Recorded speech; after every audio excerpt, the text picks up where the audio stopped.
Attention, cette émission est laissée à la discrétion de l'auditeur. Les propos et les opinions peuvent choquer. Oreilles sensibles s'abstenir. Richard Martineau. Un animateur pas comme les autres. Richard Martineau. Bon mercredi, ma gang de malades. Alors, Donald Trump et Vladimir Poutine sont en train de négocier des accords de paix là, pour mettre un terme à cette guerre interminable. Et je sais pas, moi, si j'étais Zelensky, je dirais c'est parce que, excusez-moi, c'est parce que c'est mon pays qui est envahi quand même. Là. La Russie est rentrée dans mon pays, puis moi, je me suis battu vaillamment. Ça fait 3 ans que je ne me bats pas vaillamment. Je peux-tu avoir mon mot à dire? Ferme ta gueule! Ferme la gueule, Zelensky. Reste dans ton coin, on va négocier ça entre hommes, là. Trump puis Poutine, puis toi, le petit gars à culotte courte, là, reste dans ton coin. T'sais. Non, c'est parce que c'est quand même mon pays. Assez particulier quand même ce qui se passe. Parlant de Trump, il y a Tulsi Gabbard qui a été finalement nommée grande reine du renseignement national. Une femme qui avait... lorsque le renseignement américain avait dit, vous savez, Bachar al-Assad en Syrie a utilisé des armes chimiques contre son peuple, elle a dit « Oh! Pas sûr, moi, là. Pas sûr. Elle a mis ça en doute. Elle l'a pas sûr. Puis elle se faisait aussi le porte-voix de la propagande russe concernant la guerre en Ukraine. Elle avait même appuyé, rappelez-vous, Edward Snowden, celui qui avait le lanceur d'alerte, qui avait dévoilé là, des millions de données, de faits, tout ça, sur le renseignement. Ça avait mis les gens du renseignement américain dans l'eau chaude. Ils étaient vraiment pas contents, eux autres. C'était une brèche, là. Et là, soudainement, elle l'appuyait. Et là, c'est elle, la reine du renseignement. Quand elle va être la reine du renseignement américain, puis qu'il y a un lanceur d'alerte là, qui va mettre le renseignement américain dans l'eau chaude, est-ce qu'elle va continuer de l'appuyer en disant « C'est bon, ça! C'est la liberté d'expression, tout ça! » Ça m'étonnerait énormément qu'elle fasse ça. Ça m'étonnerait beaucoup. Hey, tiens, une nouvelle chronique que je vais avoir des fois dans l'émission, la chronique « Lâchez les chiens, on part la musique ».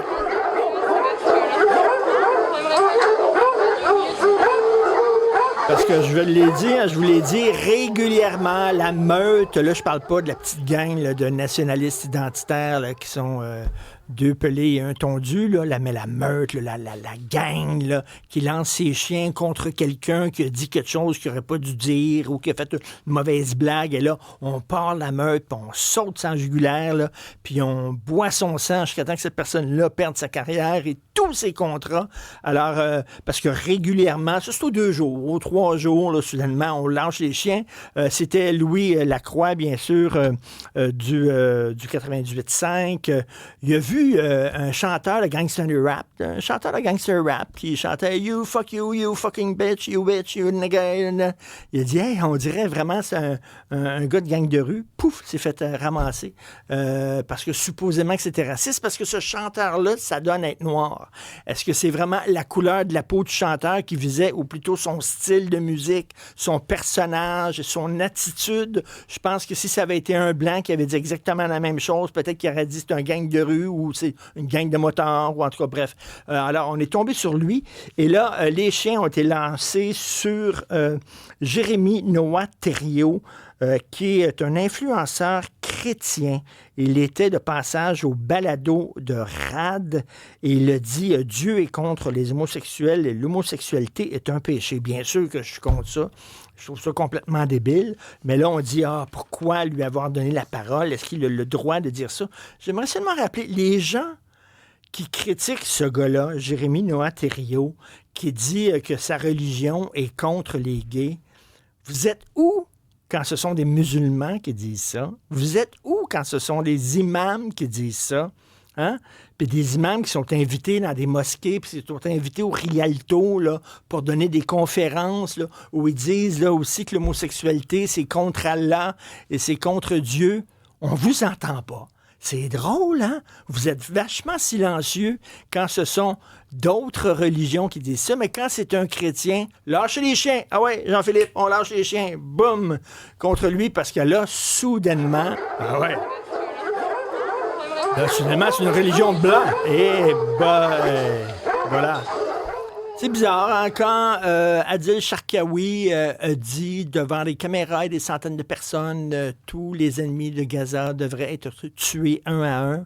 Ces gens-là qui disent c'est écœurant la religion chrétienne, comment c'est homophobe et sexiste, on les entendait pas en tout. C'était vraiment, tiens, c'était ça. Hey, écoute, à chaque fois que je suis devant mon micro, ça marche pas. Ça, c'est low-fi. Merci. Alors, Jean-Philippe qui vient à mon aide. Ça, c'est mon petit truc low-fi. Ça, c'est Bref, pas Jean-Philippe, c'est moi, par contre. Ah, ça, c'est toi. Exact. God. Comment tu fais ça avec ta bouche? Je faisais ça dans des examens secondaires. Ça rendait mes Comment profs tu fais? complètement cinglés. Comment ça? Tu siffles. Ouais, c'est une espèce de sifflement spécial que je fais. Voilà. Alors, en terminant, les brasseurs québécois sont sur le qui-vive parce que l'imposition d'un tarif sur l'aluminium aura un impact sur le prix des canettes de bière. Et là, je dis, il faut que ça arrête. C'est là, moi, je trace la ligne aux canettes de bière. Si les canettes de bière commencent à coûter plus cher à tant minutes, là, à un moment donné, il y a un bout à tout. Touchez pas à la bière parce que la bière, la canette de bière est un vecteur d'immigration massive. Tu as vu, ils ont dit que le hockey est rendu le sport national parce que le hockey, ça intègre les immigrants, ça crée une solidarité dans le peuple, etc. La bière aussi, la poutine, les sacres aussi. Est-ce qu'on devrait aussi encourager les sacres, étant donné que ça gèle un peu? Oui, ça unit. En tout cas, on verra tout ça. J'ai lu sur un site Internet, chers amis, lequel? Un site qui Est-ce que s'appelle c'était Far fiable? Out. OK. Un site qui s'appelle Far Out, que j'aime beaucoup. C'est un site sur la culture et ils sont spécialisés dans les listes. Les listes, les 10 films, les pires, les 10 meilleurs films de science-fiction, tout le temps. Il y en a tout le temps des listes. Un top 10, là, un bon et classique. là, c'est un top 10. Et là, c'est les 10 pires chansons d'amour. Pour la Saint-Valentin. Ben oui. Et il y en a une là-dedans, et effectivement, je suis tout à fait d'accord. Moi, c'est une des pires chansons d'amour qui a jamais été écrite. You're Beautiful de James Blunt. Ah, ouais. You're beautiful, it's true, you're beautiful. Mais en même temps, ça l'a mis sur la map. Taboire, qu'elle me tape ses nerfs. Toi, c'est tes pires chansons d'amour. Mon Dieu, pire chanson d'amour. Écoute, hey, La toune du Titanic. Hey, on peut pas parler Ben contre là, le My Titanic Heart avec Will Go moi, On. là, Richard. Je suis désolée, je suis vendu Titanic. OK. Stevie Wonder, I Just Called to Say I Love You. Il est sur la liste des 10 aussi. Puis c'est vrai que c'est une très mauvaise chanson. C'est un peu quétaine. C'est super quétaine. Ouais. Vraiment, là. C'est une des top pires chansons. C'est quoi ta d'amour. meilleure, d'abord? Ouais, c'est ça. Ça, c'est une autre bonne question, ça. C'est laquelle ta meilleure dans ce cas-ci? Alléluia de Leonard Cohen, je crois. Les gens pensent que c'est une chanson de religion, mais c'est une chanson sur l'amour, c'est une chanson sur l'orgasme qui te permet de cogner aux portes du paradis, comme chantait Bob Dylan, Knock, knock, knock on Heaven's Door. C'est une chanson sur l'orgasme en disant c'est l'affaire la plus mystique, ça t'élève, ça te fait toucher les portes du paradis. Moi, je trouve que c'est une très belle chanson d'amour. Alléluia, de Leonard Cohen. La tempête est à nos portes. La tempête est à nos portes, Richard. C'est ce qu'on va surveiller, bien évidemment, là, demain matin. Surtout si vous avez des gros déplacements à faire, faites attention. Là. C'est peut-être la bonne journée pour faire du télétravail dès jeudi parce que c'est là que les choses vont se corser. À partir de ce soir tard, tempête de neige qui va commencer à se déchaîner sur le Québec. On attend là, d'ici à jeudi soir 40 cm de neige en tout et partout qui vont tomber sur le Québec. Ben, ça va être 15. Attends, Ça a été revu à la hausse? Ça va être de 10 à 15 cm aujourd'hui qui vont commencer à tomber là, durant la fin de l'après-midi, le début ça de commence soirée. vers 22 heures. Ben, Ça commence vers quelle heure? Ben, c'est ça, 22 ça va heures. commencer à 22 heures en soirée. Il va en avoir de la neige, mais c'est parce que ça va se poursuivre jusqu'à demain. Puis là, demain, toute la journée, il va neiger. Puis demain soir, il va neiger encore. Fait que C'est d'ici quoi ce 40 temps-là, cm? Mettons, ça ressemble à quoi? Ben, je pense à peu près ça, là. ça, à peu près. Ceci, pour ceux qui ne suivent pas en visuel. C'est pas pire. Voilà. Hein? Comme une grosse bouteille de coke. La hauteur d'une grosse bouteille de coke. La grosseur 2 d'une litres, grosse là, bouteille tout de ça. coke, ça va tomber, ça va être accompagné aussi là, quand même de rafales un peu partout partout là, au Québec là, qui vont faire de la poudrerie sur les routes. Donc, prudence, faites attention. Vous connaissez les classiques. Là, on en a déjà eu des bonnes bordées de neige là, depuis quand même quelques semaines, quelques mois. Prévoyez vos déplacements. Faites attention. Ça va faire du bien. Puis en plus, en fin de semaine, il est censé en avoir une autre bordée de neige, Richard. Donc, on n'est pas au bout de nos peines pour déneiger nos autos. Je voulais te suggérer, Richard, pour ta chronique, relâcher les chiens. Je fais une drôle de transition. Ah ouais, tu sais à qui tu me faisais penser en disant ça? Bien là, l'acteur de la voix de tout ça n'est plus là pour le dire, mais Mr. Burns en québécois, quand il nommait ceci, justement, on l'a pas en ce moment. Tu te souviens pas de Mr. Burns dans Les Simpsons? OK. Dans Les Simpsons, le méchant de la centrale nucléaire, le boss d'Homer Simpson. Parce qu'il disait dans sa voix bien classique, je disais ça parce que c'est Edgar Fruitier qui faisait sa voix avant, il disait « Relâchez les chiens ». Comme ça, bien fort. Fait que je pense qu'on segment, je vote pour qu'on commence de cette manière-là. Je voulais absolument te le dire. Super, c'est parfait. Hey, t'as vu ça, Donald Trump qui a voté un décret contre les pailles en carton et en papier. Et j'ai essayé ça, puis j'ai ça. Ça brise tout le temps. Ça brise tout le temps, et c'est chiant. Fait que là, il a voté un décret pour le retour aux pailles en plastique. Écoute, ça, c'est du micromanagement, comme on dit. Tu sais, vraiment, là, t'es le président des États-Unis, une des plus grosses nations, les plus importantes, les plus puissantes au monde.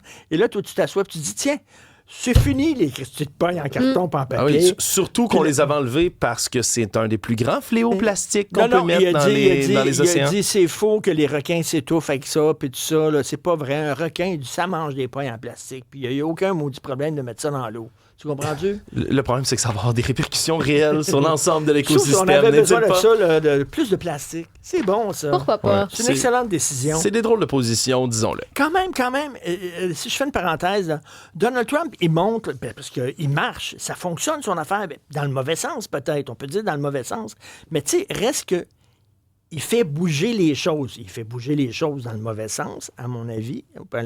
Oui, bien sûr. Mais il fait bouger les choses. C'est comme...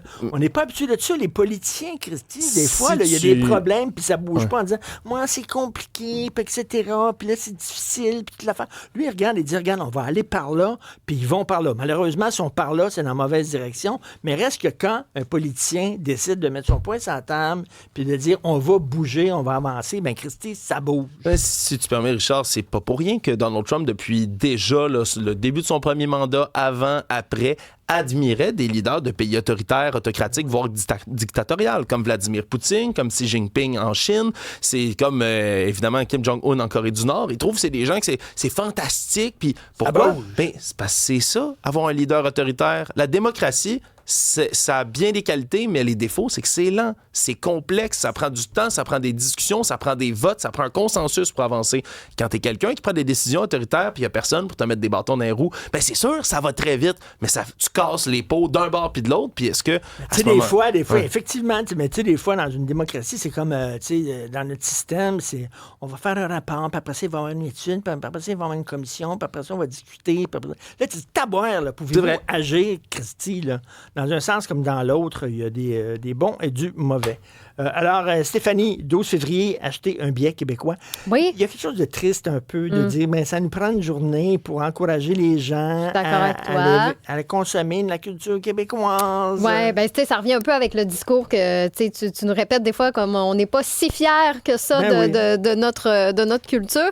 Mais le 12 février, bon, j'achète un billet québécois. Vous voyez le parallèle avec le 12 août, j'achète un livre québécois. Mais force est d'admettre que cette journée-là du 12 août du livre québécois est rendue réellement une tradition. C'est un réflexe qu'on a maintenant. Ça fait 10 ans qu'on a cette journée-là. Puis ça paraît, les chiffres démontrent qu'il y a vraiment un bel engouement autour de cette journée-là. Donc, c'est la cinéaste Myriam Véro qui s'est dit « Hey, on pourrait pas faire la même chose, mais pour, je sais pas moi, une pièce de théâtre, un spectacle, pour aller voir un film québécois aussi. » Donc, c'est pour ça qu'elle a lancé il y a à peine quelques semaines l'initiative « Hey, le 12 février, j'achète un billet québécois, surtout en raison de la crise culturelle qu'on a vue. Il y a eu des annulations de spectacles, il y a eu des musées qui ont remercié des gens, il y a des musées qui ont fermé aussi. Donc, c'est un peu en réaction à toute cette situation-là. Donc, pourquoi pas aujourd'hui, peut-être acheter à la limite, pour la Saint-Valentin, ça peut être une paire de billets que vous achetez pour un humoriste, exemple, que vous offrez dans 2 jours, vendredi,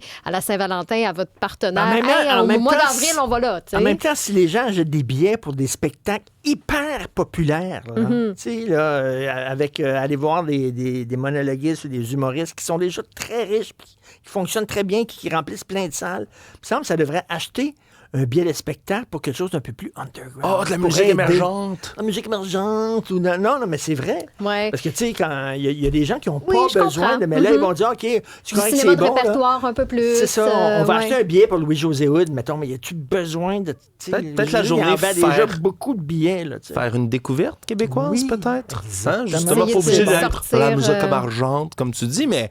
quelque chose d'autre. Sortez des sentiers battus. Ça peut être aussi de vos sentiers battus à vous. C'est ça. D'essayer vous n'êtes jamais allé au théâtre. Puis à la limite, ça peut faire des petits éventuellement. Vous allez peut-être avoir un coup de cœur, puis ça va vous amener allez voir ailleurs. un show de quelqu'un que vous connaissez très peu ou que vous n'êtes pas des gens à aller voir en show. Oui, puis peut-être que vous serez surpris, agréablement surpris, ou peut-être l'inverse, mais au moins, tu sais, je veux dire, c'est sûr que ça peut être intéressant quand même de découvrir tout ça. Il y avait Mike de Québec qui nous avait écrit qui veut acheter ses billets pour Québec-Montréal. On a parlé de l'adaptation au théâtre, et justement, hier. Il y a Jasmin de Repentigny qui nous a dit que lui, il va voir l'hommage du Cirque du Soleil à Daniel Bélanger. On a parlé hier de l'exposition de René Lévesque aussi, qui est à voir aux Archives nationales. Cette semaine, on a reçu Maxime Martin qui est en tournée. Damien Robitaille aussi est venu dans nos studios. Il sort un nouvel album vendredi. Donc, il y a 1001 façons de consommer notre culture d'ici. Et je veux mentionner Éric Lavoie qui nous a écrit concernant les chansons d'amour plates, les mauvaises. Il dit tout le répertoire de Herbert Léonard. Ah oui, au complet, là. C'est tout acheté. Au complet. Bon, je pense que... Donne-moi-en une bonne. Je sais pas c'est qui. Non, tu connais pas, là. C'est de la musique française. C'est lui, pour le plaisir. Ah non, un crooner français, là. Non, effectivement. Plis en flagrant délit de tendresse. Ah, là, ça me dit quelque chose, ça. Bon, ben c'est tout acheté selon notre auditeur. Merci, continuez de nous écrire.